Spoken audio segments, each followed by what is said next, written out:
here today to Opel's Russelheim factory for the Opel Goes Electric event. I'm really excited to see what Opel are going to do with this 6th generation. It's an exciting development in the Corsa history. They've put a lot of time and effort into this, and a lot of the research that was done with the Ampera will follow through into this new Corsa. With the electric charge comes a 330km range. They will also be shown the Grandland X PHEV4. It's a little bit of a mouthful, but it also shows how they're increasing their range. Irish pricing will be based on the Renault Zoe. There's an all-new entertainment system available in 7-inch and 10-inch. So today we will have an interview with VP of Design Mark Adams, which I'm really looking forward to. One of the best things that we've seen so far in the Opel Corsa-e is that it sticks to a more traditional car design. In many ways, the Corsa has been involved in many people's lives. A lot of people started off learning to drive in a Corsa, or bought a Corsa as their first car, or inherited one from an elderly relative. I think a lot of people will enjoy seeing how the Corsa is going to develop with this 6th generation, because it's so impactful and so different to the previous generations. We're going to go inside now, have a look at this car. The press conference is going to show us a few bits and pieces about electric, about their previous history of electric, and the next coming generations of cars that Opel will be building over the next few years.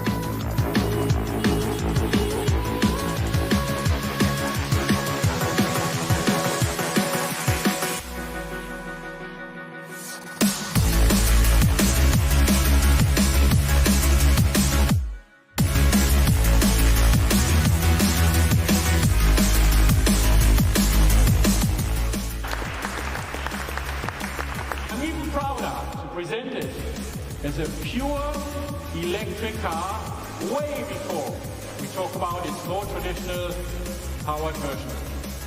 The new Corsa is electric. It comes with superior technology and with a terrific design.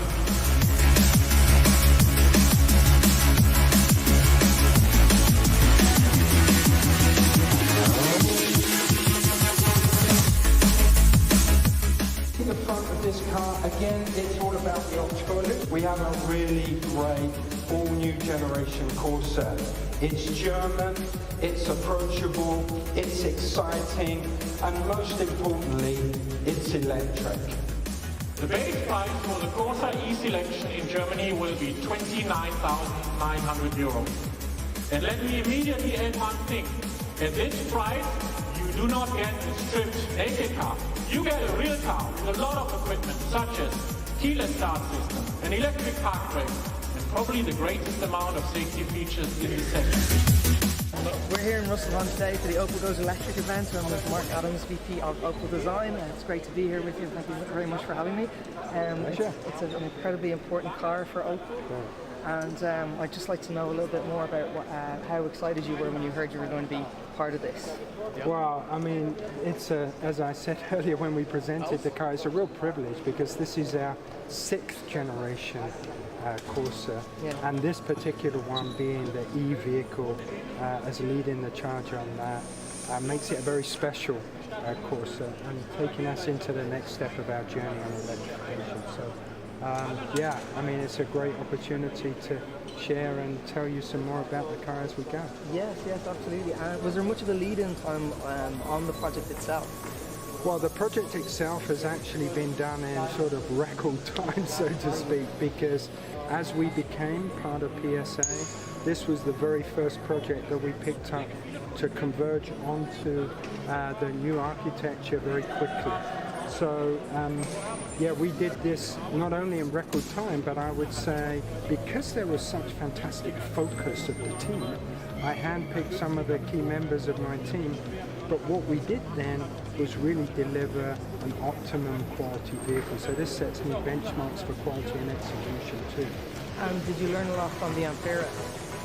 Yeah, I mean, I think there's nothing like learning by doing. Yeah, and with the Ampera, both the original Ampera and the Ampera E, the engineering team have learned a lot, and the design team also, of how you can deal with the efficiency and packaging of the car. For example, we dramatically reduced the cross-sectional area of this car and really optimized the aerodynamics, because aerodynamics are very important for e-cars, and so that was a real key focus in the development of this vehicle. And about the design itself, are there any parts of it in particular that you're proud of? Well, I mean, obviously I'm proud of the whole car, but I think one thing that is a big message about the car is when people first see it, they believe it's a much bigger car than today's Corsa. In fact, it's as near as damn it the same footprint as today's car. It's slightly longer, but it's actually narrower. But when you look at the car, it looks much longer, much lower, much wider, and that's because of some of the optical illusions, if you like, that we've done with the vehicle.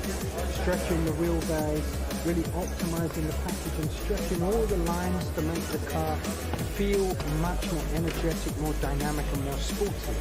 Because one of the key things that people want in this segment is a sporty, dynamic looking car. So we've dialed those up to 10, I think, to really make sure that it has a great balance, but we're not overdone it. We didn't want the car to be aggressive because it needs to have a wide appeal. It's our best-selling vehicle in our portfolio, and we wanted that wide appeal to be carried in a very sporty way.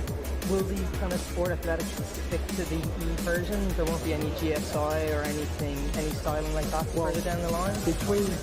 Further down the line we're not going to talk about today because obviously we've got lots of things we're developing and evolving in what we do next.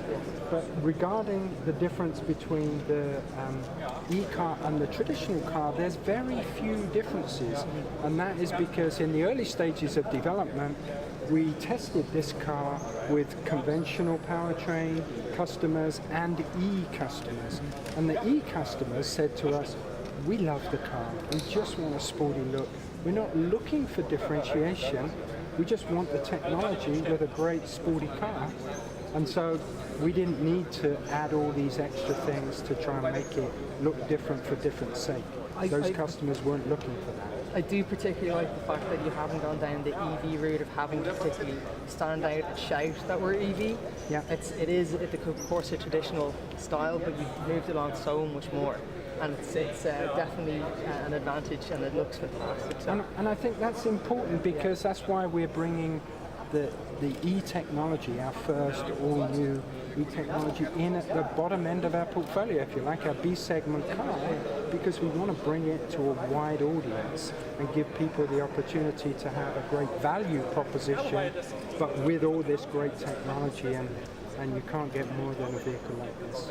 Fantastic, Mark. Listen, thank you so much. Thank you. Pleasure. Thank you.